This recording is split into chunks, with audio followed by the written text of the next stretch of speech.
దేవుని నామానికి మహిమ కలిగిన గాక. మరి రోమిలికి రాసినటువంటి పత్రిక 16వ అధ్యాయము మొదటి 2 వచనాలు మనం చదువుకుని ఉన్నాం. గడిచినటువంటి ఆదివారం నాడు ఫిబే అనేటటువంటి ఆ సంఘ స్త్రీ గురించి, సంఘములో ఆమె ఎలాంటి పాత్రను పోషించింది అనేటటువంటి విషయాల మీద మనము సుమారు 3 విషయాలు ఆమెను గురించి తెలుసుకున్నాం. ఒకటి, నమ్మకంగా మరి దేవుని సన్నిధిలో నమ్మకత్వం కలిగి జీవించిందని. రెండోది ఏంటంటే ఆమె దేవుని సన్నిధిలో పరిచర్య చేసి దేవుని మహింపరిచిందని. మూడోది ఏంటంటే పరిశుద్ధత కలిగి జీవించిందని ఆమెను గురించి మనం వినిన్నాం. ఈ దినాన్ని మన చదివినటువంటి వాక్యంలో నుండి 2వ వచనంలో ఒక మాట కనపడుతుంది. ఏంటంటే నేను చదువుతాను. ఆమెకు మీ వలన కావలసినది ఏదైనా ఉన్న ఎడల సహాయము చేయవలనని ఆమెను గురించి మీకు సిఫారసు చేయుచున్నాను. ఆమె అనేకులకును నాకును సహాయురాలై ఉండెను.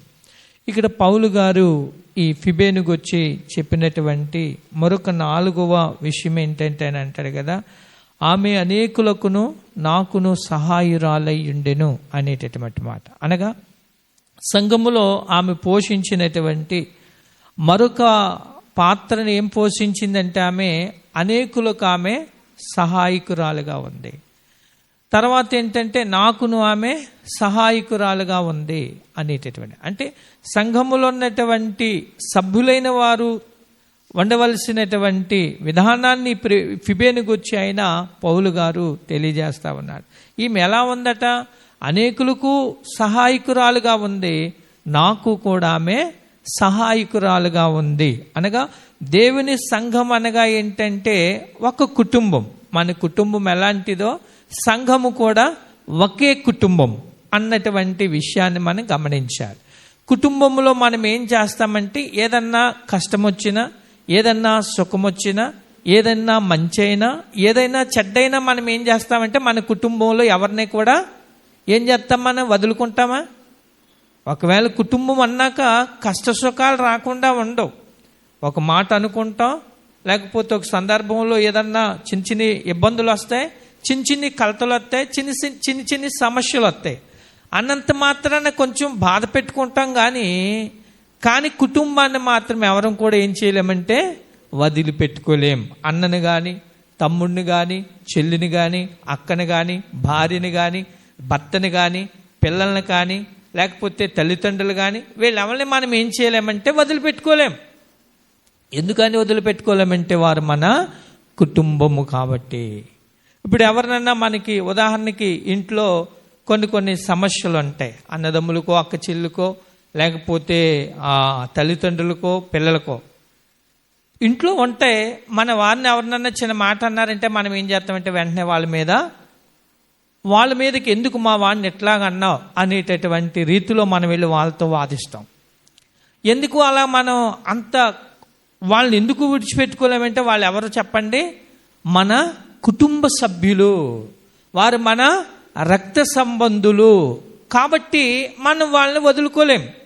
అలాగే సంఘము దగ్గరికి కూడా వచ్చేసరికి పరిస్థితి ఏంటంటే సంఘము కూడా ఎలాంటిదంటే ఒక కుటుంబము.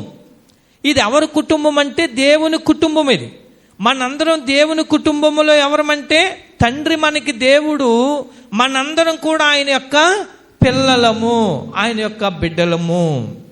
మనందరం కూడా ఇహలోక సంబంధించిన రక్త సంబంధులం కాదు, కానీ యేసు ప్రభు రక్తము చేత మనము కొనబడిన వారము. యేసు ప్రభు యొక్క రక్తములో మనము కడగబడిన వారము. మనము ఒకే రొట్టెలో మనం ఏం చేస్తాం చెప్పండి? ఒకే రొట్టెను మన అందరం కూడా ఏం చేస్తాం? ఆయన ఒక రొట్టెనే పట్టుకుని ఏం చేశాడు? ఆ రొట్టెను విరిచి మీరందరూ దీనిని తినండి. ఒకే పాత్ర పట్టుకుని ఆయన ఏం చేశాడు? ఈ పాత్రలో ఉంది మీరు అందరూ కూడా త్రాగండి అంటాడు. ఎందుకని? ఒక రొట్టెను ఉదాహరణకి మనం ఏదన్నా కంచంలో భోజనం పెట్టుకున్నాం అనుకోండి, అందులో మన పిల్లోడు కొంచెము ఎంత ముద్ద తీసుకుని పెట్టుకున్నా, లేకపోతే మన తమ్ముడు ఇంత ముద్ద తీసుకుని పెట్టుకున్నా, మన అక్క ఇంత ముద్ద తీసుకుని పెట్టుకున్నా, మన తండ్రి ఇంత ముద్ద తీసుకుని పెట్టుకున్నా మనం ఏం చేయాలని చెప్పండి? వదిలేస్తామా? అన్నీ వదిలేస్తామా? వదలలేము. ఎందుకని? మనకు ఆ భేదం అనేది, వ్యత్యాసం అనేటటువంటిది ఉందో. అదే బయట వారికి కంచంలో మనం ఇలాగ మనం తాకగలమా? ఇలా తాకలేము. ఒకవేళ వారు పెట్టినా మనం దాన్ని తినలేము. ఇప్పుడు అదే మన పిల్లలు ఉన్నారనుకోండి, అంత తినేసి వదిలేస్తే మనం ఏం చేస్తాం? దాన్ని మనం తినేస్తాం. ఎందుకని?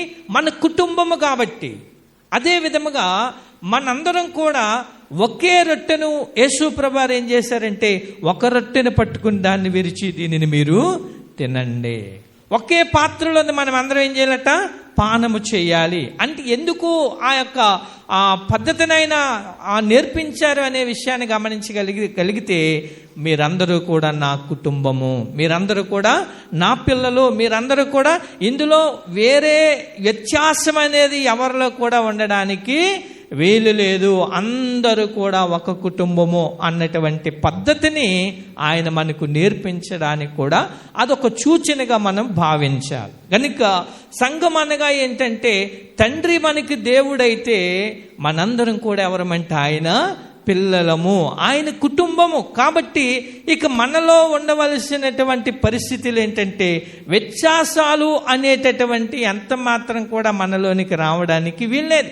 కుటుంబములో ఎలాగ వ్యత్యాసం ఉండదో అదే విధముగా సంఘములో కూడా మనకు అలాంటి వ్యత్యాసాలు ఉండడానికి వీల్లేదు. అందుకనే మనమందరము కూడా మరి ఈ లోక రక్త సంబంధుల కంటే మనము విలువైనటువంటి యేసు ప్రభు వారి రక్తము చేత కొనబడ్డాము, ఆయన రక్తములో మనం కడగబడ్డాము. ఆయన రక్త సంబంధులు మనందరం కూడా ఎవరమంటే దేవుని యొక్క బిడ్డలుగా ఆయన రక్త సంబంధులు. కాబట్టి మనందరం ఎవరంటే ఒకే కుటుంబము. కాబట్టి కుటుంబములో మనం ఒకరికొకరం ఎలాగైతే సహాయపడతామో అదే విధముగా సంఘములో కూడా వచ్చేసరికి మనం ఎట్లా ఉండాలి అనే విషయాన్ని గమనించగలిగితే ఒకరికి ఒకరు మనం ఏం చేయాలంటే సహకారులుగా ఉండాలి. అంటే అది సంఘ సభ్యులుగా, ఎందుకంటే మనం అన్న తమ్ములము, అక్క చెల్లెళ్ళము, సహోదరులము కాబట్టి మనం ఇంట్లో ఎట్లాగైతే మనం సహకారులుగా ఉంటామో సంఘములో కూడా వచ్చేసరికి మనం ఎలా ఉండాలంటే ఒకరికి ఒకరము అదే మాదిరిగా ఒకరికొకరు మన సహాయము పడేటటువంటి వారిగా, ఒకే రీతిగా మనము ప్రేమించేటటువంటి వారిగా మనం కూడా దేవుని సంఘములో నడుచుకొనవలసిన వారమై ఉన్నాం. అందుకనే ఈ ఫిబే అనేటటువంటి ఆ సంఘములో ఉన్నటువంటి ఈ సభ్యురాలని గురించి పౌలు గారు ఇచ్చినటువంటి సాక్ష్యం ఏంటంటే, ఆమె అనేకులకు సహాయం చేసింది, నాకును సహాయం చేసింది. ఆమె అయితే చెప్పుకోవడం లేదు, ఆమె అయితే నేను సహాయం చేశానని ఆమె చెప్పడం లేదు. కానీ పౌలు గారు ఆమె గురించి చెప్తున్నారు ఏంటంటే, ఆమె అనేకులకు సహాయం చేసింది, అంతేకాకుండా నాకును సహాయం చేసింది అంటున్నాడు. ఈరోజు దేవుని పిల్లలుగా మనము సంఘములో మనం కూడా ఏ పాత్ర పోషించాలంటే, మనం సంఘం అనగా ఒక కుటుంబం కాబట్టి సంఘములో మనము చేయగలిగినటువంటి రీతిలో ప్రతి ఒక్కరికి కూడా మనం చేయగలిగినటువంటి సహాయం మనం చేయాలి. ఇక భేదం ఉందంటే మనలో ఇంక మనం ఇంకా దేవుల్లో ఇంకా వెనకబడినటువంటి తరగతిలోనే ఉన్నాము అన్న విషయాన్ని గమనించాలి. ఏదన్నా భేదం ఉంది అనుకోండి, మనము సహాయం చేయలేకపోతున్నాం అనుకోండి, ఇంకా మనలో దైవికంగా మనలో ఏదో లోటు, ఏదో లోపం ఉండి మనం ముందుకు వెళ్ళలేకపోతున్నాం అన్న విషయాన్ని మనము గమనించాలి.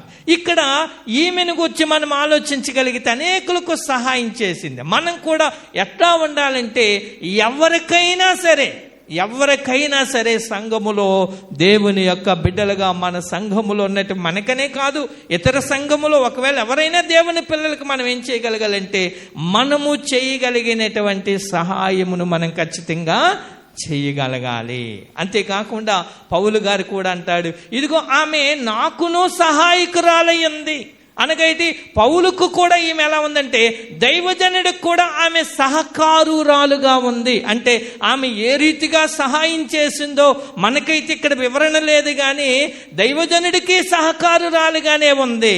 సంఘములో అనేకులకు ఆమె సహకారిగానే ఉంది. ఆమె ఏం చేస్తారని చెప్పుకున్నాం? ఆమె వృత్తి ఏంటి? ఆమె వృత్తి గురించి పోయిన వారం నేను చెప్పాను. వృత్తిరీతి ఏంటి? వ్యాపారస్తురాలు. చూసారా, అప్పుడే మర్చిపోయారు. చూసారా ఎంత మర్చిపోయారా? అది ఏదన్నా చిన్న మాట పొరపాటున పొల్లు నాది ఏదన్నా వ్యక్తిగతంగా ఎవరి మీద కన్నా వచ్చిందనుకోండి, ఏం చేస్తారా? అది ఇప్పుడే కాదు, ఇంకొక 5 సంవత్సరాలు కూడా జ్ఞాపకం పెట్టుకుంటారు. అవునా కదా? అవునా? గత వారం చెప్పాను, అంత ముందుటి శుక్రవారం చెప్పాను, ఆమె వృత్తిరీత్యా వ్యాపారస్తురాలు. ఎంత త్వరగా మరి మర్చిపోయారు చూసారా? దేవునికి స్తోత్రం. హల్లెలూయా, హల్లెలూయా. గనుక ఏమే వ్యాపారం చేసుకుంటామంది. ఇంకొక మాట చెప్పాను ఈమె గురించి. ఏం చెప్పాను? అది దేవునికి స్తోత్రం. ధనికురాలు అన్నమాట. అంటే ధన సంపన్నత కలిగినటువంటి స్త్రీ. ఈమె ఆ సంఘములో తనకున్నటువంటి స్తోమతను బట్టి ఏం చేసేదంటే, సంఘములో ఉన్న వారి అవసరతల్లో ఆమె సహాయం చేసింది. సంఘాన్ని నడిపిస్తున్నటువంటి పౌలు గారికి కూడా ఏం చేసిందంటే, ఆమె సహాయం చేసింది. ఎంత మంచి సాక్ష్యం సంపాదించుకుందో చూడండి ఫిబే. మరి మనకున్న సాక్ష్యం ఏంటి? దేవుని సంఘములో మనం ఏ సాక్ష్యం సంపాదించుకున్నాం? ఎప్పుడన్నా మన గురించి ఎవరైనా ఏ సాక్ష్యం చెప్తారు చెప్పండి?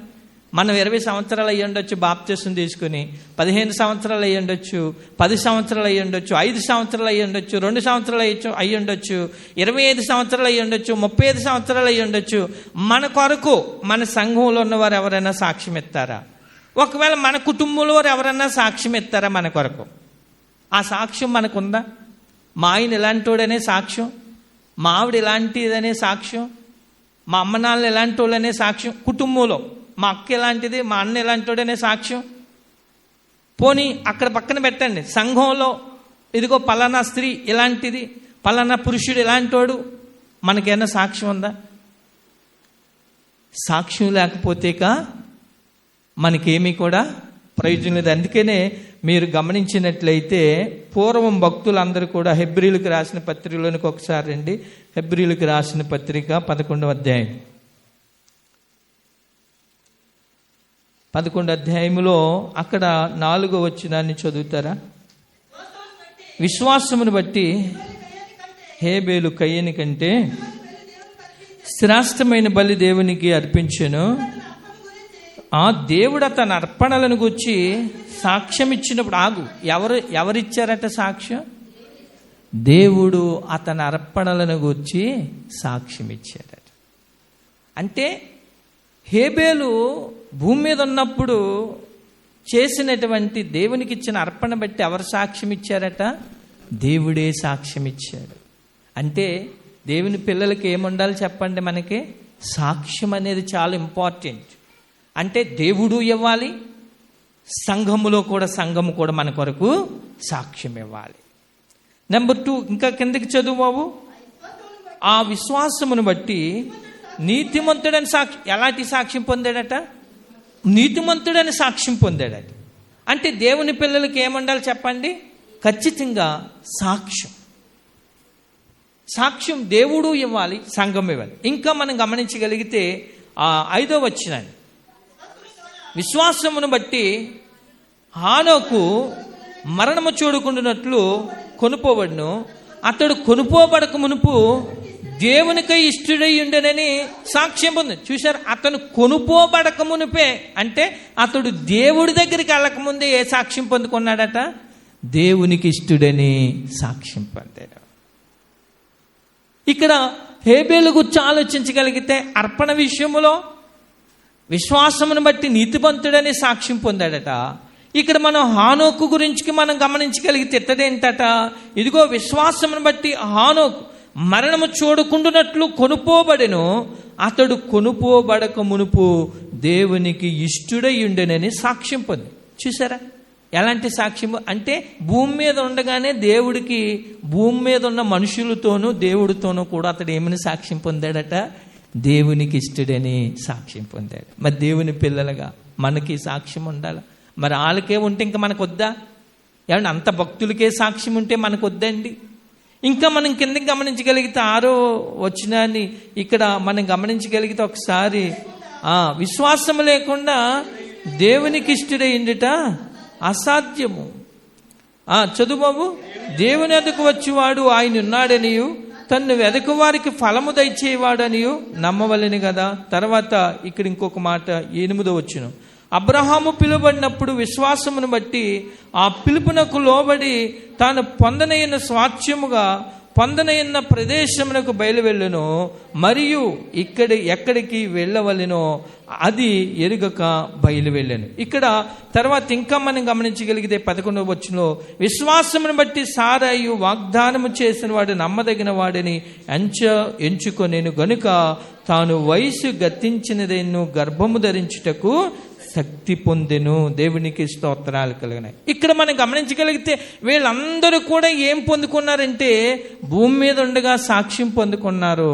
భూమి మీద నుండి ఇలా కూడా దేవుడి దగ్గర వీళ్ళు సాక్ష్యాన్ని సంపాదించుకున్నారు. మరి మనకి ఏమన్నా సాక్ష్యాలు? ఫిబేను గురించి కూడా ఆలోచించగలిగితే దేవుని గ్రంథంలో లెక్కించబడ్డాది.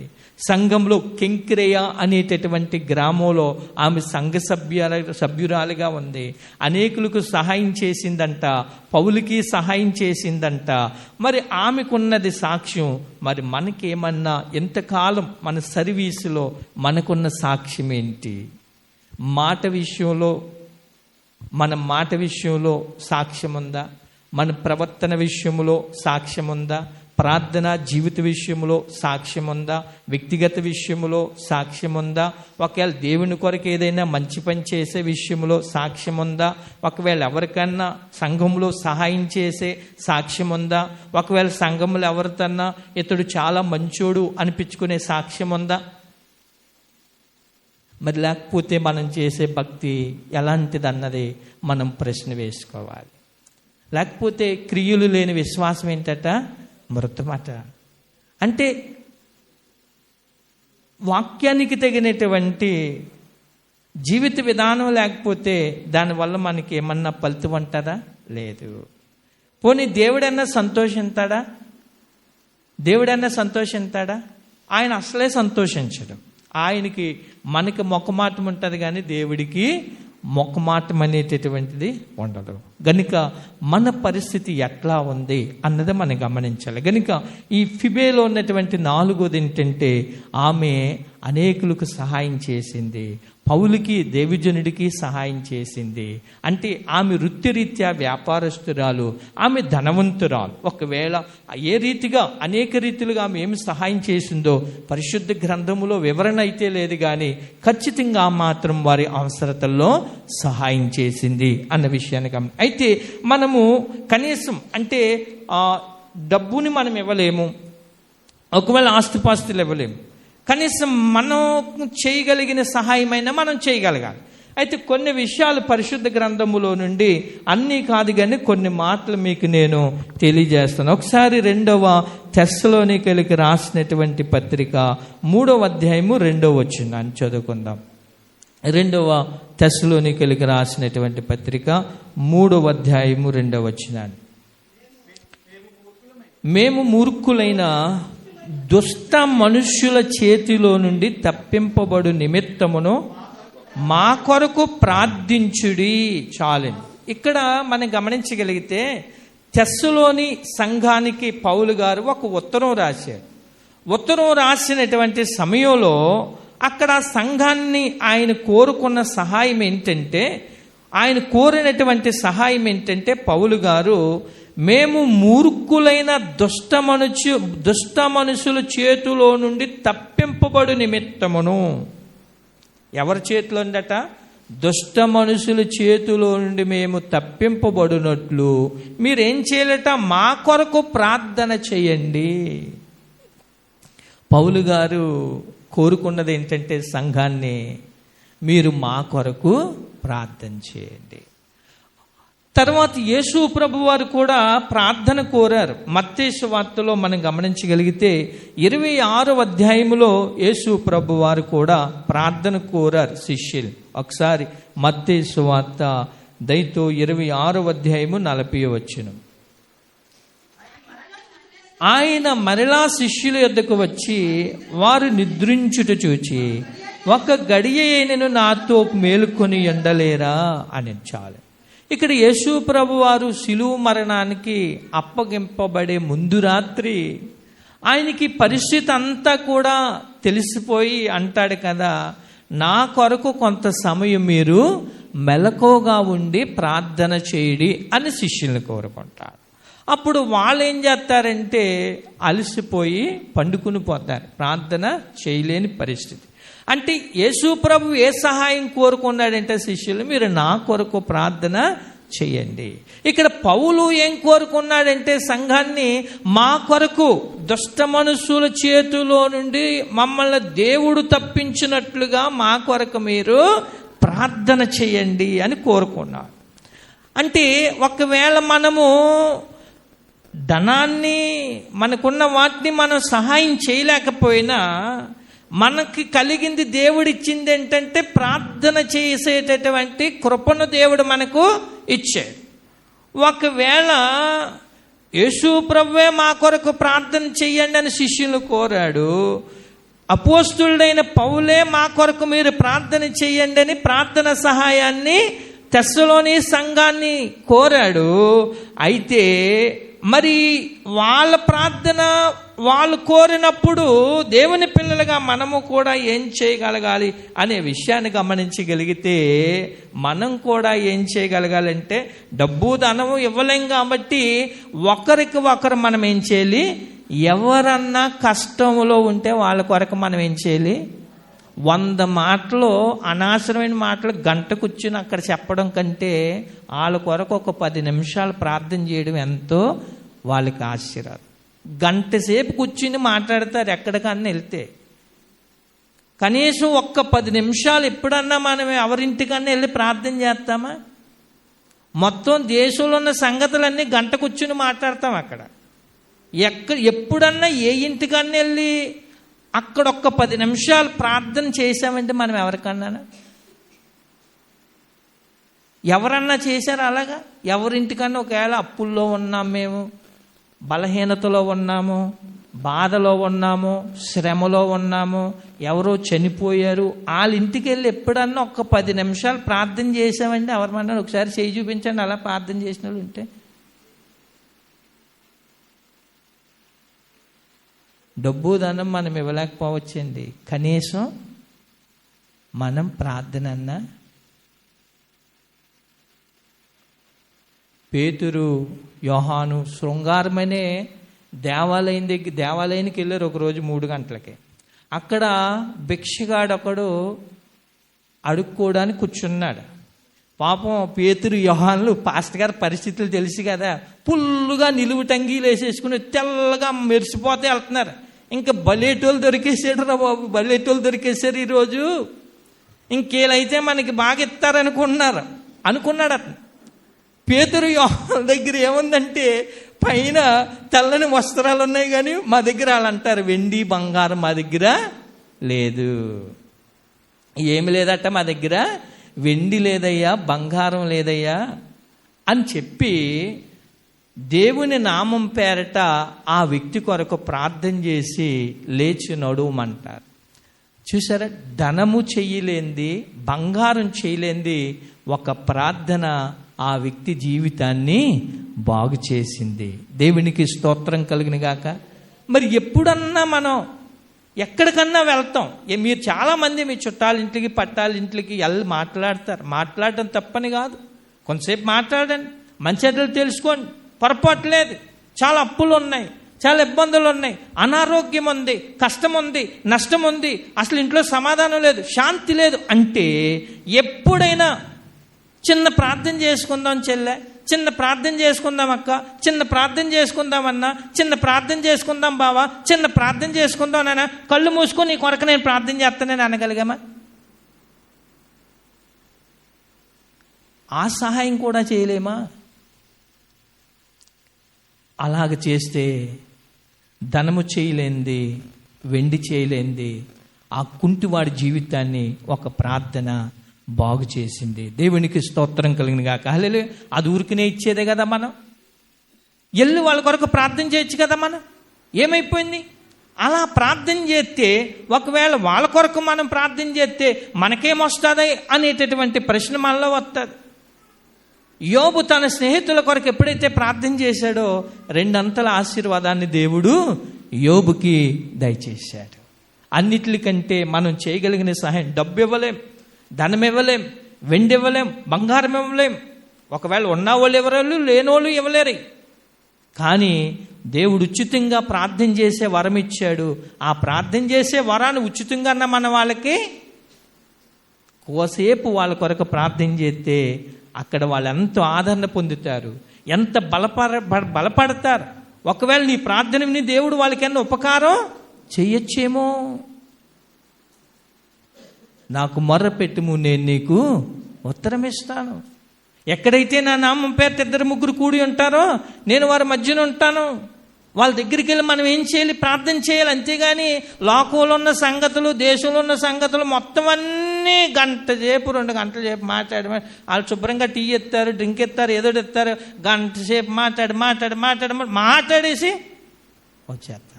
కానీ చివరిలోనే నేను మాట్లాడడం కాదు, చిన్న ప్రార్థన చేసుకుని అప్పుడు కూడా చేయరు. దయతో ఒకవేళ ఎక్కడ నుండైనా మనం ఏం చేయాలంటే, సంఘం మనకి ఏమని చెప్పుకున్నామనికి అంటే కుటుంబము. మనం ఎవరన్నా కష్టంలో ఉంటే, ఎవరన్నా బాధలు ఉంటే, ఎవరన్నా వ్యాధిలో ఉంటే, ఎవరన్నా ఇబ్బందులో ఉంటే చిన్న ప్రార్థన చేస్తే చాలు. మన పని అది. కార్యం చేయడం దేవుడి పని, మనం ప్రార్థన చేయడం మన ధర్మం. అది కార్యం చేయడం ఆయన ఇష్టం, ఆయన చిత్తం. అది ఆయనకి ఇష్టమైతే, ఆయన చిత్తమైతే దేవుడు జరిగిస్తాడు. మొన్న ఒకరు ఎవరో కానీ నాకు తెలియదు కానీ అక్కడ పలానా దిక్కున అద్భుతాలు జరుగుతున్నాయండి అన్నారు, ఎక్కడో ఒక చర్చిలో. రైట్, దేవుడు అద్భుత కార్యాలు అప్పుడు ఇప్పుడు ఎప్పుడు అయినా ఏం చేస్తాడో చేస్తాడు ఆయన. నేను ఉదాహరణకే చెప్తున్నాను. ఇక్కడి నుండి వేరే ఊరులు, వేరే ప్రాంతాల ప్రార్థనకి వెళ్ళేవారు తెల్లరగాట్లు లెగిసి టీ కూడా తాకుండా మొహం కడుక్కుని ముంతట్టుకుని పోయినట్టు పోతారు. మళ్ళా రాత్రి 7 అవుతుందో 8 అవుతుందో అక్కడ ఆయన ఉదులాగా వస్తారు ఇంటికి. క్రమం తప్పకుండా వెళ్తారు. అది వెళ్ళడం తప్పని నేనైతే అనడం లేదు. అలాంటి భక్తి నీ ఉన్న దేవుని సన్నిధిలో చేస్తే అక్కడ ఆ దేవుడే కార్యం చేసేవాడు, ఇక్కడ అదే దేవుడు. అక్కడ అదే దేవుడు, ఇక్కడ ఇదే దేవుడు. ఆ భక్తి నువ్వు ఎక్కడ చేసినట్లయితే ఎక్కడ ఆయన మన పట్ల ఏం చేస్తాడో కార్యం చేస్తాడు.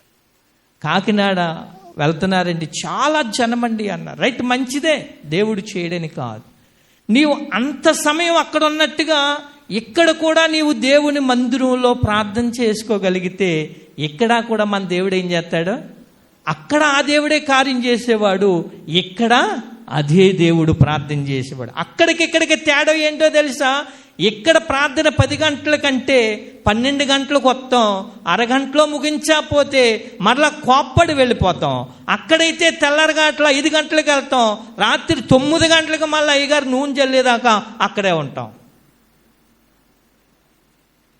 అక్కడ పాస్టర్ గారి మీద కోప్పాడం, అక్కడ ఎవరి మీద కోప్పాడం, కుర్చీ లేదని కోప్పాడం, బరకం లేదని కోప్పాడం, మంచీలు లేవని కోప్పాడం, మమ్మల్ని ఎవరు పట్టించుకోలేదు, గౌరవించలేదని కూడా కోప్పాడం. ఇక్కడైతే ఇందులో ఏది లేకపోయినా సరే వెంటనే ఎవరి మీద యాక్షన్ తీసుకుంటారో అదన్నమాట. అంటే మన భక్తి యొక్క వ్యత్యాసం నేను చెప్తున్నాను. ఉదాహరణ, అక్కడ ఉండేటటువంటి సమయమే నీవు ఇక్కడ దేవుడి మందిరంలో ప్రార్థన చేసుకోగలిగితే అక్కడ అదే దేవుడు నీ పట్ల కార్యం చేస్తాడు. ఇక్కడ దేవుడే చేస్తాడు. అక్కడ మనుషులు చేయలేరు, ఇక్కడ మనుషులు చేయలేరు.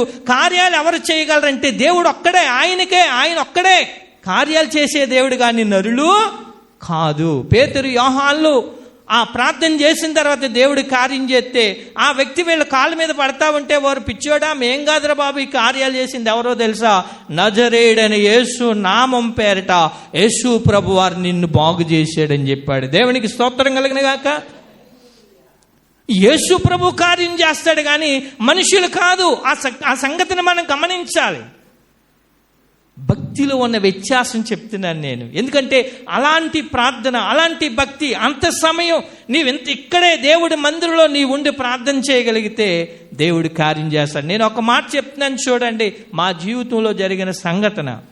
మాకు సుమారు 8-9 సంవత్సరాలు పిల్లలు పుట్టలేదు. కొంతమంది పెద్దాపురం వెళ్ళండి అన్నారు, కొంతమంది గౌరీపట్నం వెళ్ళండి అన్నారు, కొంతమంది అక్కడికి వెళ్ళండి అన్నారు, కొంతమంది ఎక్కడికి వెళ్ళమండి అన్నారు. యథార్థం చెప్తానండి, నేను అట్లా తక్కువ చేసి కాదు. అక్కడ దేవుడే చేయాలి, ఇక్కడ దేవుడే చేయాలి. మేము ఏ మందిరములో అయితే ఉన్నామో అదే మందిరంలో ప్రార్థన చేసుకున్నాం. దేవుడు కనికరించాడు, మాకు బిడ్డల్ని దేవుడు ఇచ్చాడు. విశ్వాసం లేకపోతే మనం ఎక్కడికి వెళ్ళినా ఏమీ, నువ్వు ఎక్కడికంటే వెళ్ళి అమెరికా వెళ్ళినా సరే ఏమి ఉండదు. అందుకని యేసు ప్రభువు వారు అంటారు, నమ్ముటి నీ వలనైతే నమ్మువానికి సమస్తం సాధ్యం. కరోనా వచ్చిన సమయంలో ఎవడు ఏ స్వస్థతశాలకు వెళ్ళాడండి, ఎవడు ఏ కాకినాడ వెళ్ళాడండి, ఎవడు ఏ అమెరికా వెళ్ళాడండి, ఎవడు ఇంట్లాడే ప్రార్థన చేసుకుని ఏడిస్తే దేవుడు బాగు చేయలేదా? చేశాడా లేదా? ఆ సమయంలో ఎవడైనా ఒక్కడొక్కడు మాట్లాడినాక ఉందేటండి, ఒకళ్ళొకళ్ళు అంటుకోనాక ఉందా? నీ వింటులో ఆయన అంటాడు, రహస్యమందు చూచు తండ్రి ఎదుట నీ వింటులోనికి వెళ్ళి తలుపులు మూసుకుని నువ్వు ప్రార్థన చెయ్యి. రహస్యమందు చూచు తండ్రి నీకు ప్రతిఫలం ఇస్తాడు. విశ్వాసం లేనిది ఎక్కడికి వెళ్తే మనకి ఏముంటుంది చెప్పండి? భక్తి లేనిది మనం ఎన్ని చేస్తే ఏముంటుంది చెప్పండి? కష్టపడినప్పుడు మనం ఎంత శ్రమ పడితే ఏముంటుంది చెప్పండి? ఏమండి ఉంటుంది? ఉపయోగం ఏమైనా ఉంటుందా? ఏమీ లేదు. భక్తి లేకపోతే, విశ్వాసం లేకపోతే ఏమీ లేదు.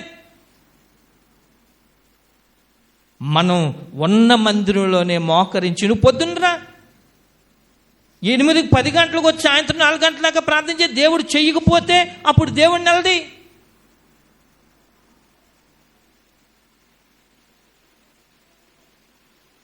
ఇక్కడికి రాము, ఎక్కడెక్కడికో పరుగులెడతాం. అంటే మనలో ఏమి లేదు చెప్పండి? విశ్వాసం లేదు. మన ఎవరి మీద లేదు? మనుషుల మీద విశ్వాసం ఉంది కానీ దేవుడి మీద విశ్వాసం లేదు. మనుషుల మీద విశ్వాసం ఉంది, అక్కడ స్థలాల మీద విశ్వాసం ఉంది, మనుషుల మీద విశ్వాసం ఉంది కానీ యేసు ప్రభు మీద విశ్వాసం లేదు. విశ్వాసం ఉంటే ఇక్కడే ఉండి నువ్వు ప్రార్థన చేస్తే దేవుడు నీ జీవితంలో అద్భుతం చేయకపోతే నన్ను అడగండి. మరి మేము ఎక్కడికి పోవాలా? పాస్టర్ గారు ఎక్కడికి పోవాలండి? మరి మీరంటే పోతారా? మరి ఉదాహరణ అంటే పాస్టర్ గారు ఎక్కడికి వెళ్ళాలి? మరి వీళ్ళకు ఒక గురువు ఉంటాడా? పెద్ద ఆయన ఉంటాడా? అక్కడ యేసు ప్రభు కంటే పెద్ద ఆయన ఉంటాడా? మీరంటే ఈ పాస్టర్ గారి దగ్గర తగ్గలేదు, ఇంకో పాస్టర్ గారు, ఆ పాస్టర్ గారు తగ్గలేదు, ఇంకో పాస్టర్. మరి పాస్టర్ ఎక్కడికి పోవాలి? దేవుడు మందిరంలో మోకరింతే, అరగంట ప్రార్థన చేస్తే దేవుడు కార్యం చేయకపోతే అది అసాధ్యం అన్నమాట. దేవుడు చేయడం అసాధ్యం. ఇంక దేవుని సేవకుడు అవని, విశ్వాసం అవని, దేవుడు మందిరంలో మోకరించి ప్రార్థన చేస్తే ఖచ్చితంగా నీ ప్రార్థన అన్న, సేవకుడు ప్రార్థన అన్న దేవుడు వింటాడంతే, అందులో సందేహం అనేది లేదు. కానీ మనం ఏం చేయమో తెలుసా? ఏదంట దూరపు కొండలు ఏటట నులుపు. చూడండి, మనం ఇలా చూస్తే గడ్డి ఇక్కడ కొయ్యాలనుకున్నది బాగా కొంచెం పలసగా కనపడుతుంది. కొంచెం ఇలా చూస్తుంటే అక్కడ ఎలాగ ఉంటుందంటే చాలా పచ్చగా ఎత్తుగా ఒత్తిగా కనపడుతుంది. అక్కడికి దగ్గరికి వెళ్ళేసరికి అక్కడేముంటుంది? అక్కడ ఇక్కడలాగా ఉంటుంది. పోనీ అక్కడ కాదు, ఇంకొంత దూరం వెళ్తే అక్కడ ఇక్కడలాగా ఉంది. దూరపు కొండలు నులుపు. దూరంగా ఉన్నాయి, మనకి ఎలా ఉంటాయంటే ముచ్చటగా ఉంటాయి. కానీ మనకున్నది మాత్రం మనకి ఎలా ఉంటుందంటే, ఎలా ఉంటుంది? ఆ దూరపు కొండలు దగ్గర కొండలాగా మనకు కనబడతాయి. గనుక గమనించవలసిన విషయం ఏంటంటే, కనీసం మనం వెండి బంగారం సాయం చేయకపోయినా మనం ఏం చేయాలి చెప్పండి? ప్రార్థన సహకారం అందిస్తే చాలు. అందుకనే అలా ప్రార్థన చేసుకుంటే దేవుని వాక్యంలో ఒక మాట ఉంటుంది, ఏంటో తెలుసా? ఇదిగో ఒకసారి యాకోబు రాసినటువంటి ఆ పత్రిక 5వ అధ్యాయము 16వ వచనంలో ఒక మాట కనపడుతుంది. యాకోబు రాసిన పత్రిక 5వ అధ్యాయము 11వ వచనంలో, మీరు మీ పాపములను ఒకనితోనొకడు ఒప్పుకొనిడి, మీరు స్వస్థత పొందునట్లు ఒకని కొరకు ఒకడు ప్రార్థన చేయడి. ఏం చేయాలట? మీరు స్వస్థత పొందుకోవాలంటే, మీరు బాగుపడాలంటే ఏం చేయాలట? అమ్మ దేవునికి స్తోత్రం హల్లెలూయా. ఒకసారి 2 చేతులు పైకెత్తి దేవునికి స్తోత్రం చెప్పగలరా? రైట్. అక్కడ మీరు చదివారు కదా, మీరు స్వస్థత పొందాలంటే ఏం చేయాలట? ఒకరి కొరకు ఒకరు మీరు ప్రార్థన చేసుకోండి. ఈ సహాయం అందుకనే ప్రార్థన అనేది. ఎందుకంటే ఎవరైనా కొద్దిగా ఇబ్బందులో కష్టంలో ఉంటే మనం ఏం చేయాలంటే చిన్న ప్రార్థన సహాయం అందిస్తే అక్కడ దేవుడు ఏం చేస్తాడో తెలుసా? అక్కడ స్వస్థత కలిగిస్తాడట, అక్కడ ఆరోగ్యం కలిగిస్తాడు. అక్కడ మనం దేని విషయములో అయితే ప్రార్థన చేశామో ఆ విషయములో దేవుడు తన కార్యాన్ని జరిగిస్తాడు. అంతేకాకుండా మరి ఫిలిప్పీలకు రాసిన పత్రిక 1వ అధ్యాయము 3-6 వచనాల్లో అక్కడ ఒక మాట పౌలు గారు చెప్తాడు. ఫిలిప్పీలకు రాసిన పత్రిక మొదటి అధ్యాయం 3-6 వచనాలు. మొదటి దినము నుండి ఇది వరకు సువార్త విషయములో మీరు నాతో పాలువారయ్యుండుట చూచి మీలో ఈ సత్క్రియను ఆరంభించిన వాడు యేసుక్రీస్తు దినము వరకు దానిని కొనసాగించునని రూఢిగా నమ్ముచున్నాను. గనుక మీ అందరి నిమిత్తము నేను చేయు ప్రతి ప్రార్థనలో ఎల్లప్పుడూ సంతోషముతో ప్రార్థన చేయుచు నేను మిమ్మల్ని జ్ఞాపకము చేసుకున్నప్పుడు ఎల్లను నా దేవునికి మిమ్మును జ్ఞాపకము చేసుకున్నప్పుడల్లా నా దేవునికి కృతజ్ఞతాస్తుతులు చెల్లి. పౌలు ఏం చేస్తున్నాడట? మీ అందరి నిమిత్తము నేను చేయు ప్రతి ప్రార్థనలో ఎల్లప్పుడూ సంతోషముతో ప్రార్థన చేయొచ్చు. మీ అందరి నిమిత్తం కూడా నేనేం చేస్తున్నాను? ప్రార్థన చేస్తున్నాను. పౌలు ఏమన్నాడు? మళ్ళీ మీ అందరి కొరకు నేను చేస్తున్నాను, మా కొరకు మీరు ప్రార్థన చెయ్యండి. మీ కొరకు నేను చేస్తాను, మా కొరకు మీరు చేయండి. ఎందుకో తెలుసా? మా కొరకు మీరు చేస్తే మేం బాగుంటాం, మీ కొరకు మేం చేస్తే మీరు బాగుంటారు. మా కొరకు మీరు చెయ్యాలి, మీ కొరకు మేము చెయ్యాలి. మీరు చేసిన ప్రార్థన ద్వారా మేం బాగుంటాం, మీరు చేసిన ప్రార్థన ద్వారా మేం బాగుంటాం. గనుక ఒకరికొకరు మన ప్రార్థన సహకారాన్ని ఈ లోకంలో ఉన్నది మనం ఇవ్వలేకపోవచ్చు, కానీ కనీసం మనకి దేవుడు ఉచితంగా ఇచ్చాడు. ఆ ఇచ్చిన ప్రార్థననైనా ఎవరింటికన్నా వెళ్ళినప్పుడు, ఎవరన్నా కష్టంగా ఉన్నప్పుడు కొంచెం ప్రార్థన చేస్తే దేవుడు ఒకవేళ మన ప్రార్థనని ఖచ్చితంగా సహాయమైనా చేస్తాడేమో. బిడ్డల కొరకు ప్రార్థన, ఒకవేళ ఇంట్లో ఉన్న పరిస్థితుల కొరకు ప్రార్థన, ఇంట్లో ఉన్నటువంటి వారి కొరకు ప్రార్థన చేసుకుంటే దేవుడు ఒకవేళ కనికరిస్తాడేమో. ప్రార్థన చేస్తే దేవుడు ఆయన దయను చూపిస్తాడు. ఆయన ప్రార్థన చేస్తే ఆయన ఊరుకునే దేవుడు ఆయన కాదు. దేవునికి స్తోత్రం కలిగిన గాక. హల్లెలూయా.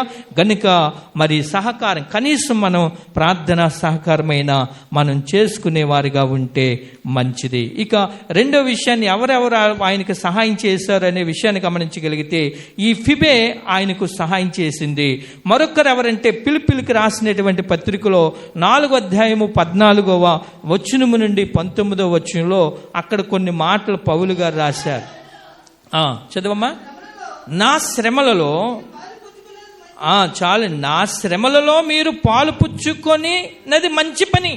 ఇక్కడ పౌలు గారిని గురించి ఆలోచించగలిగితే ఇక్కడ ఎవరంటే మీకు అది 14వ వచనంలో 15వ వచనంలో కనపడుతుంది. ఏంటంటే అయినను నా శ్రమలలో మీరు పాలు పుచ్చుకొనినది మంచి పని. అంటే పౌలు గారి శ్రమల్లో వాళ్ళు ఏం చేశారటంటే పాలు పుచ్చుకున్నారట. అంటే ఆయన శ్రమలలో వారు చేయగలిగినటువంటి సహకారం అందించారట. అక్కడ పౌలు అంటాడు కదా, ఏ సంఘమట? ఫిలిప్పీయులారా అనగా ఫిలిప్పీ సంఘం ఏం చేసిందంటే పౌలు యొక్క శ్రమలలో సహాయం చేసిందట. అందుకని ఇంకా కిందకి అంటాడు కదా, సువార్తను నేను బోధింపనారంభించి మాసిదోనియా నుండి వచ్చినప్పుడు ఇచ్చే విషయములోను పుచ్చుకొని విషయములోను మీరు తప్ప మరి ఏ సంఘము వారును నాతో పాలివారు కాలేదని మీకే తెలియను. అనగా తెస్సలోనికైలో కూడా మీరు మాటి మాటికి నా అవసరము తీర్చుటకు సహాయము చేసితిరి. ఫిలిప్పీ సంఘం కూడా పౌలుకి ఏం చేశారటంటే సహాయం చేసిందంట. మాటి శ్రమలలో సహాయం. ఫిలిప్పీ సంఘము నా శ్రమలలో మీరు పాలు పుచ్చుకున్నారు, నా శ్రమలలో మీరు నాకు సహాయము చేశారు అంటున్నాడు పౌలు గారు. ఇక అంతేకాకుండా మనం గమనించగలిగితే కొరింథీ సంఘములో కూడా మనం గమనించగలిగితే 16వ అధ్యాయం, 1 కొరింథీయులకు రాసిన పత్రిక 16వ అధ్యాయము 15 నుండి 18 వచనాలు కూడా అక్కడ ఒక మాట కనపడుతుంది. ఇక్కడ పౌలుకి ఫిబే సహాయం చేసింది, సంఘానికి ఆమె సహాయం చేసింది. ఇక్కడ ఫిలిప్పీ సంఘం ఏం చేసిందంటే పౌలుకి సహాయం చేసింది.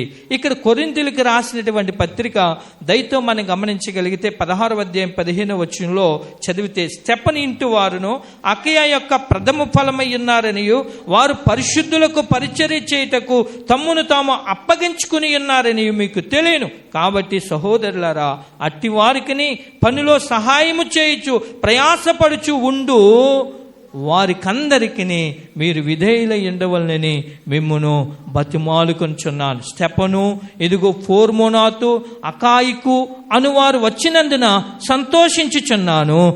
మీరు లేని కొరతను వీరు నాకు తీర్చి నా ఆత్మకును మీ ఆత్మకును సుఖము కలుగజేసిరి గనుక అట్టి వారిని సన్మానించిరి. స్టెఫను ఇంటి వారు కూడా పౌలుకి ఏం చేశారటంటే సహకారులుగా ఉన్నారు. అయితే పాస్టర్ గారు ఇంతకీ సహకారులు అంటున్నారు కదా, ఈ సహకారం వల్ల ఏంటి మనకు ప్రయోజనం అనేటటువంటి ఆలోచన మీకు వస్తుంది. ఏంటంటే అనేకులకు సహాయం చేయడం వల్ల మనకేమొస్తుంది, ఒకవేళ దేవుని సేవకుడికి సహాయం చేయడం వల్ల మనకేమొస్తుంది అనేటటువంటి ఆలోచన మీలో కలుగుతుంది. పౌలు గారు అంటాడు, మనం ఇందాక చదివాం కదా ఫిలిప్పీలకు రాసిన పత్రికలోనే, దయతో ఒకసారి ఫిలిప్పీలకు రాసిన పత్రిక 4వ అధ్యాయంలో పౌలు గారు అంటాడు కదా, 17వ వచనాన్ని, నేను ఈవిని అపేక్షించి ఎలాగో చెప్పుటలేదు గాని మీ లెక్కకు విస్తార ఫలము రావాలని అపేక్షించి చెప్పుచున్నాను. నాకు సమస్తమును సమృద్ధి కలిగినది. మీరు పంపిన వస్తువులు ఎపప్రోతు వలన పుచ్చుకొని ఏమీ తక్కువ లేక ఉన్నాను. అవి మనోహరమైన సువాసనయు దేవునికి ప్రీతికరమును ఇష్టమునైన యాగమునై ఉన్నవి. పౌలు గారు ఏమంటున్నాడంటే, నాకు సమృద్ధిగా ఉంది, ఈవిని అపేక్షించి నేను ఇలా చెప్పడం లేదు. ఎందుకంటే మీరేదో ఇస్తారన్న ఆశతో నేను చెప్పడం లేదు, మీరు నాకు ఇచ్చారు కాబట్టి నేను చెప్తున్నాను. మీరు పంపిణీ కూడా ఎలాంటి అంటే చాలా మంచి వాటిని మీరు పంపించారు అని పౌలు గారు చెప్తున్నాడు. మీరేదో ఇస్తారని నేను ఈ మాటలు చెప్పడం లేదు అంటాడు పౌలు గారు. కనుక ఒక సందర్భం ఏంటంటే, ఎంతవరకు మీకు ఏమనిపించుంటుందంటే, నేను అనుకున్నాను ఏంటి పాస్టర్ గారు అనేకులకు ఆమె సహాయం చేసింది అంటున్నారు, దైవజనుడికి సహాయం చేసింది అంటున్నారు, ఫిలిప్పీ సంఘము పాస్టర్ గారికి సహాయం చేసింది అంటున్నారు, అక్కడ స్టెఫను ఇంటి వారు పాస్టర్ గారికి సహాయం చేసింది అంటున్నారు, ఇంకా పాస్టర్ గారికి సహాయం చేయడమేనా అనేటటువంటి ప్రశ్న మీలో ఉంటుంది.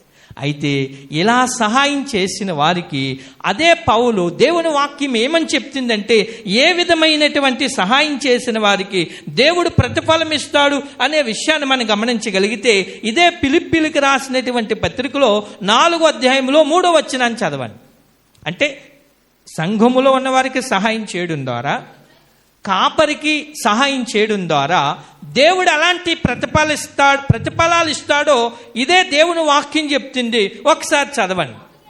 అవును నిజమైన సహకారి ఆ స్త్రీలు క్లెమెంతుతోనూ నా ఇతర సహకారులతోనూ సువార్త పనిలో నాతో కూడా ప్రయాసపడిన వారు కనుక వారికి సహాయము చేయమని నిన్ను వేడుకొనుచున్నాను. ఆ సహకారుల పేరులు జీవగ్రంథమందు రాయబడి ఉన్నాయి. ఈ సహకారుల పేర్లు ఎక్కడ ఉన్నాయటండి? ఎక్కడ రాయబడ్డాయంట? జీవగ్రంథంలో రాయబడ్డాయంట. గనుక మనము సంఘములో ఉన్న వారికి సహాయం చేస్తే, ఒకవేళ దైవుని సేవకుడికి సహాయం చేస్తే మన పేర్లు ఎక్కడ ఉంటాయంట? దేవుని జీవగ్రంథంలో ఉంటాయంట. నమ్మినోళ్ళు దేవునికి స్తోత్రం చెప్పండి. అయితే జీవగ్రంథంలో కానీ మన పేరు లేదనుకోండి, మన పరిస్థితి ఏమవుతుంది అనే విషయాన్ని గమనించగలిగితే, ఒక్కసారి ప్రకటన గ్రంథము 20వ అధ్యాయము 15వ వచనాన్ని చదవండి. ప్రకటన గ్రంథము 20వ అధ్యాయము 15వ వచనాన్ని.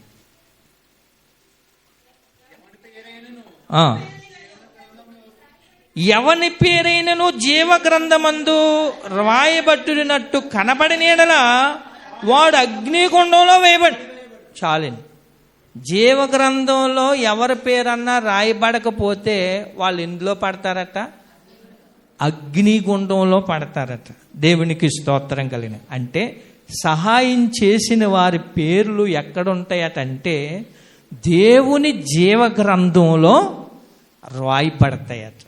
వాళ్ళు ఇందులోకి వెళ్ళరాగంట. రాయబడిన వాళ్ళు ఎక్కడికి వెళ్తారంట? ఎక్కడికి వెళ్తారట?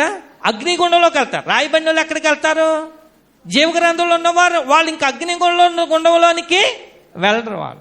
తర్వాత రెండోది ఏంటంటే అదే ప్రకటన గ్రంథంలో 21వ అధ్యాయం 27వ వచనంలో గొర్రెపిల్ల యొక్క జీవ గ్రంథమందు రాయబడిన వారే దానిలో ప్రవేశించరు. చాలు. దేనిలోనూ? దేవుని రాజ్యంలో ప్రవేశించారు. ఇక్కడ మనం గమనించగలిగితే గొర్రెపిల్ల యొక్క జీవ గ్రంథమందు రాయబడిన వారే దానిలో ప్రవేశించరు. అనగా దేనిలో తెలుసా? దేవుని రాజ్యంలో వారే ప్రవేశిస్తారు.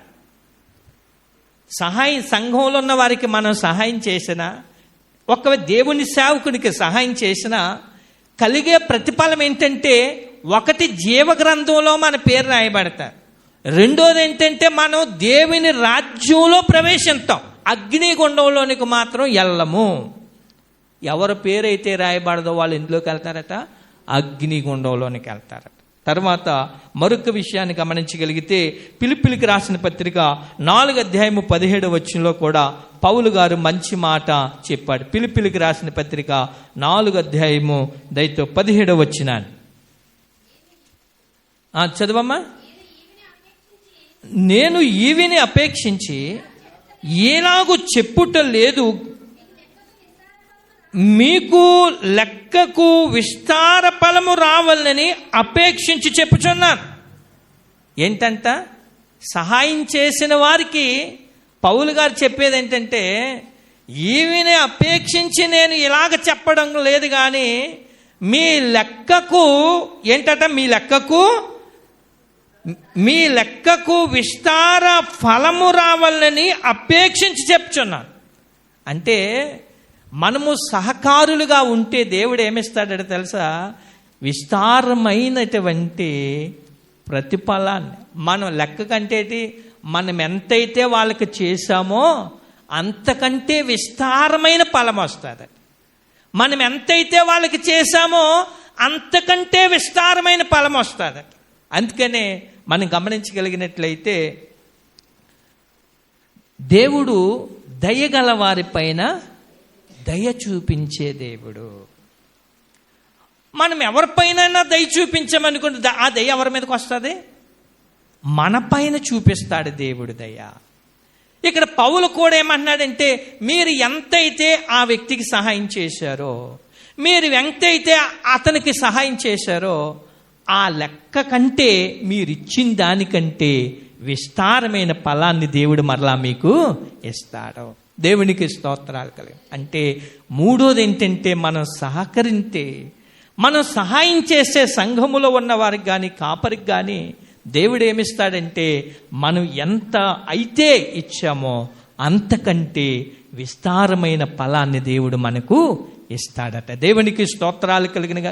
పౌలు అన్నాడు, నేను ఈవిని అపేక్షించి ఎలాగూ చెప్పడం లేదు. అంటే మీరు నాకు ఇస్తారని నేను ఎలాగ చెప్పడం లేదు అని అంటాడు కదా. ఆయన ఏమంటాడంటే, ఇదిగో ఆయన చెప్పేటటువంటి మాట, ఇదిగో నాకు సమస్తమును సమృద్ధి కలిగి ఉన్నది, నాకు సమృద్ధిగా ఉంది. మీరు ఇస్తారని చెప్పడం లేదు, కానీ మీ లెక్కకు విస్తారమైన ఫలము దేవుడు మీకు ఇవ్వాలని నేను చెప్తున్నాను. మీరెంతైతే సహాయం చేస్తారో అంతకంటే దేవుడు ఎక్కువ మీకు ఇస్తాడు. దేవునికి స్తోత్రాలు. ఇక నాలుగోది ఏంటంటే, అదే ఫిలిప్పీయులకు రాసిన పత్రికలోనే 19వ అధ్యాయం 4వ అధ్యాయము 19వ వచనంలో దేవుడు చెప్తా ఉన్నాడు, కాగా దేవుడు తన మహిమైశ్వర్యము చొప్పున క్రీస్తు యేసునందు మహిమలో మీ ప్రతి అవసరము తీర్చింది. చూసారా? పౌలు గారు ఇక్కడ నుండి చెప్తూ కిందకు వచ్చేయమంటాడంటే, ఇదిగో ఆయన 18వ వచనం నేను చదువుతాను చూడండి. నాకు సమస్తమును సమృద్ధిగా కలిగి ఉన్నది, మీరు పంపిన వస్తువులు ఎపఫ్రోదితు వలన పుచ్చుకొని ఏమీ తక్కువ లేక ఉన్నాను. నాకేమి తక్కువ లేదు. అవి మనోహరమైన సువాసనయు దేవునికి ప్రీతికరమును ఇష్టమునైన యాగమునైనవి కాగా, దేవుడు తన ఐశ్వర్యము చొప్పున క్రీస్తు యేసునందు మహిమలో మీ ప్రతి అవసరము తీర్చెను. దేవునికి స్తోత్రం కలిగిన గాక. హల్లెలూయా, హల్లెలూయా. ఒకసారి గట్టిగా దేవునికి స్తోత్రం చెప్తారా? పౌలు అంటున్నాడు కదా, మీరు సహకారులుగా ఉన్నారు కదా, క్రీస్తు యేసునందు దేవుడు మహిమలో మీ ప్రతి అవసరము తీర్చును. మనం సహాయం చేస్తే మన ప్రతి అవసరం కూడా ఎవరు తీర్చుతారట? దేవుడు తీర్చుతాడట. దేవునికి స్తోత్రాలు కలిగిన గాక. మన ప్రతి అక్కర దేవుడే తీర్చుతాడు. గనుక 4 విషయాలు మనం సహాయం చేస్తే సంఘములో ఉన్న వారికి భేదాభిప్రాయం ఉండకూడదు. ఆడు మన చుట్టమా, మన బంధువా, మనవాడు కాదా, నీవు చేయగలిగింది ఎవరంటావని సహాయం చేయి. కాపరి ఎవడంటావని నువ్వు చేయగలిగిన సహాయం చేయి. అప్పుడు మనకొచ్చే ప్రతిఫలం ఏంటో తెలుసా? 1, మన పేరు జీవ గ్రంథంలో ఉంటుంది. 2, మనం పరలోక రాజ్యంలో ఉంటాం. 3, మన లెక్కకు విస్తారమైన ఫలమనిస్తాడు. 4వది ఏంటో తెలుసా? ఆయన మహిమలో మన ప్రతి అవసరం దేవుడు తీర్చుతాడు. దేవునికి స్తోత్రం కలుగును. అంతేకాకుండా యెషయా గ్రంథాన్ని మనం చదివాం కదా, 57వ అధ్యాయములో మనం 18వ వచనాన్ని చదివాం. 57వ అధ్యాయము యెషయా గ్రంథములో అక్కడ కూడా ఒక మంచి మాట మనకు కనబడింది. నేను వారి ప్రవర్తన చూసారా? నేను వారి ప్రవర్తన చూసి ఏం చేస్తాడట? మనం సహాయం చేస్తే, మన ప్రవర్తన బాగుంటే దేవుడు మనల్ని ఏం చేస్తాడో? దేవుడే స్వస్థపరుస్తాడు. నమ్మినోళ్ళు దేవునికి స్తోత్రం. ఈ వాక్యం చదవగానే నాకు ఎంతో ఆదరణ కలిగింది. మన ప్రవర్తన దేవుడికి ఇష్టమైతే మనల్ని ఎవరు స్వస్థపరుస్తాడట? దేవుడు స్వస్థపరుచుతాడు. దేవుడు ఆరోగ్యం ఇస్తాడు. మనల్ని దేవుడు బాగు చేస్తాడు. మన ప్రవర్తన ఎప్పుడైతే దేవుడికి ఇష్టమైందో, ఇదిగో ఆ ఫిబే ఎలా ఉందంటే దేవునికి ఇష్టంగానే ఉంది, దైవజనుడికి ఇష్టంగానే ఉంది. ఇక్కడ మనం గమనించగలిగితే ఫిలిప్పీ సంఘం ఎలా ఉన్నారంటే దైవజనుడికి ఇష్టముగానే ఉన్నారు, దేవునికి ఇష్టముగానే ఉన్నారు. అలాంటి వారికి దేవుడు 4 ఆశీర్వాదాలు ఇచ్చాడు. అలా మనం ఉండగలిగితే దేవుడు మనకి అవి ఇస్తాడు. అంతేకాకుండా అలాంటి మంచి ప్రవర్తన గాని ఉంటే ఎవరు మనల్ని బాగు చేస్తారటో తెలుసా? దేవుడు స్వస్థపరుస్తాడు. ఏం చూస్తాడట ఆయన? ఏం చూస్తాడట ఆయన? మీరు చదివారు కదా, నేను వారి ప్రవర్తనను చూచి తిని. మనల్ని చూస్తాడట ఆయన. మన ప్రవర్తనను చూచి దేవుడు ఏం చేస్తాడట? మనల్ని ఆయన స్వస్థపరుస్తాడు. అంతేకాకుండా 2వది అంటాడు కదా, ఇదిగో వారిని నడిపిస్తాను నేను. వారిని ఏం చేస్తాను నేను? వారిని నడిపిస్తాను. దేవుడిని నడిపితే మనం ఏ ఇబ్బందులో పడకుండా దేవుడు మనల్ని నడిపిస్తాడు. ఇక 3వది ఆయన అంటాడు కదా, వారిలో దుఃఖించే వారిని నేను ఓదార్చుతాను. ఏ విషయంలోనైనా మనం దుఃఖపడతా ఉంటే, ఏ విషయంలోనైనా మనం బాధపడతా ఉంటే, ఏ విషయంలోనైనా మనం గాయపరచబడి ఉంటే, ఏ విషయంలోనైనా వేదనతో ఉంటే, ఈ హృదయంలో ఉన్న దుఃఖం ఎవరికి తెలుస్తుందండి? ఎవరికి తెలుస్తుంది ఈ దుఃఖం? కొన్ని సందర్భాల్లో మనలో ఉన్న దుఃఖం ఎవరికి చెప్పుకుంటే సిగ్గు. ఏదన్నా బాధ కలిగి చెప్పామనికి ఏం చేస్తారు? మొత్తం ఊరంతా కాల్చేస్తారు. బాధ కలిగి నమ్మినోళ్ళు కాదా అని ఏదో కొద్దిగా ఆదరణ దొరికితేనని చెప్పామనుకోండి, మళ్ళీ ఏం చేస్తారు? శుభ్రంగా ఊరు వాడు కాల్చేస్తారు, మళ్ళీ ఓదార్చరు. కానీ దేవుడే అయితే మనం ఏ విషయంలో అయితే గుండెల్లో దుఃఖపడుతున్నామో ఆ దుఃఖాన్ని చూసి ఆయన ఏం చేస్తాడట తెలుసా? మనల్ని ఓదార్చే దేవుడు. దేవునికి స్తోత్రం కలిగిన. హల్లెలూయా, హల్లెలూయా, హల్లెలూయా. అందుకని ఒక పాట, గుండె నిండా బాధలు నాకున్నా నలుగురిలో నవ్వుతూనే తిరుగుతూ ఉన్నా, గుండె నిండా బాధలు నాకున్నా, నలుగురిలో నవ్వుతూనే తిరుగుతూ ఉన్నా, ఎవరికి నేను చెప్పకున్నా నీలో నేను దాయగలనా, ఎవరికి నేను చెప్పకున్నా నీలో నేను దాయగలనా, చెప్పాలని ఉన్నదయ్యా, చెప్పాలని ఉన్నదయ్యా. దేవునికి స్తోత్రం కలండి. చూసారా, ఎవరికి నేను చెప్పకున్నా నీలో నేను దాయగలనా, గుండె నిండా నాకు బాధలున్నా, ఎవరికి నేను చెప్పకున్నా నీలో నేను దాయగలనా, నలుగురిలో నేను నవ్వుతూ తిరుగుతున్నాను. గుండె నిండా బాధలుంటే మనుషులకు చెప్పుకుంటే వీధిలో ఎడతారు. ఒకవేళ ఎంతో నమ్మి ఒక మాట చెప్పామని కూడా మొత్తం ఈది కట్టుకెళ్ళి కాల్చి ఏదో రంగు కాల్చి పారేస్తారు. మనం చెప్పింది మంచి అయితే ఉన్న దాంట్లో ఆ చెప్పింది మంచిదాన్ని పక్కనెట్టి దానికి ఇంకో నాలుగు తగిలించి చెప్తారు. మనం చెప్పింది ఒకటి అక్కడ, కానీ దానికి ఇంకో నాలుగు తగిలించి ఏం చేస్తారో, మనం చెప్పింది మంచిగా చెప్తాం, దానికి ఇంకో నాలుగు తగిలించి చెప్తారు. కానీ మన గుండెల్లో ఉన్న బాధ దేవుడికే చెప్పుకున్నాం అనుకోండి, మన ప్రవర్తన ఆయనకి ఇష్టమైతే మన గుండెల్లో దేవుడు మన దుఃఖాన్ని దేవుడు వాదార్చుతాడు.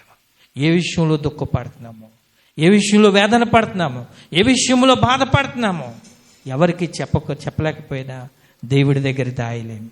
దేవుడికి చెప్పుకుంటే దేవుడు మళ్ళీ ఏం చేస్తాడంటే వాదార్చుతాడు. దేవునికి స్తోత్రం కలిగిన హల్లెలూయా. గనుక ఇతరులకు మనం సహాయం చేస్తే, దేవుని సేవకుడికి మనం సహాయం చేస్తే దేవుడు 7 ఆశీర్వాదాలు. ఒకటి ఏంటంటే జీవగ్రంథంలో మన పేరు ఉంటుంది, దేవుని రాజ్యంలో మనం ప్రవేశిస్తాం. మూడోది ఏంటంటే మన లెక్కకు మించిన ప్రతిఫలం దేవుడు ఇస్తాడు. నాలుగోది ఏంటంటే దేవుడు మనలను క్రీస్తు యేసు మహిమలో మన ప్రతి అవసరాన్ని ఆయన తెచ్చుతాడు. ఐదోది ఏంటంటే మనల్ని ఆయన స్వస్థపరుస్తాడు. ఆరోది ఏంటంటే ఆయన మనల్ని నడిపిస్తాడు. ఏడోది ఏంటంటే మన దుఃఖములో దేవుడు మనల్ని వాదార్చుతాడు. అటువంటి కృప పరిశుద్ధాత్మ దేవుడు ఆ ఫిబేలాగా ఇతరులకు సహకారులుగా, దేవుని సేవకునికి సహకారులుగా దేవుడు మనల్ని బలపరచాలి.